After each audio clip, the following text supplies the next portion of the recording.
ओम नमः शिवाय. आज आपण पाहूया बटाट्याचे परोठे. मी इथं 5-6 बटाटे कुकरला लावून घेतलेले आहेत.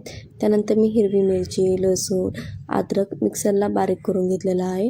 त्यानंतर मी गॅसवर एक कढई ठेवलेली आहेत. त्याच्यात उभे चिरलेले 2-3 कांदे टाकलेले आहेत. त्यानंतर मी 2 पळी तेल टाकलं. छानसं परतून घ्यायचं, 1-2 मिनटं परतायचं. पुन्हा मी त्याच्यात कढीपत्ता, जिरं, मोहरी टाकलं. पुन्हा मी ते 1-2 मिनटं परतून घेतलेलं आहे. पुन्हा त्याच्यात मी आपण जे वाटलेलं होतं हिरवी मिरची, लसूण, अद्रक ते टाकलेलं आहे. पुन्हा ते मी 1-2 मिनटं परतून घेतलं. त्यात चवीनुसार नमक टाकलं. पुन्हा मी ते 1-2 मिनटं परतून घेतलं. इकडं आपले बटाटे उकडून तयार झालेले होते.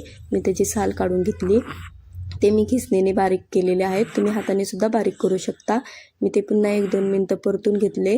इकडं आपली भाजी रेडी झालेली आहे. तोपर्यंत मी आता इकडं कणिक मळाई घेत आहे. माझी इकडं कणिक मळूनही झाली. 2-3 मिनटं मी कणिक मऊ करायला ठेवत आहे, म्हणजे परोठा लाटाय सोपा जातो. इकडं मी आता परोठा लाटाय घेत आहे. आपले जे बटाट्याची भाजी असते ती आपण जास्त भरायची हुंड्यात, म्हणजे परोठा हा चवीला चांगला लागतो आणि चपातीसारखा लागत नाही, परोठ्याची चव येते. इकडं माझा परोठा लाटून झालेला आहे. दोन्ही साईडनी छानसा भाजायचा.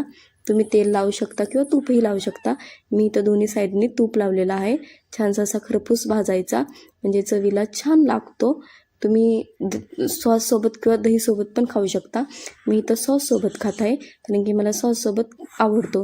तुम्ही कशासोबत खाता हे नक्की कमेंट करून मला सांगा. बाय. ओके.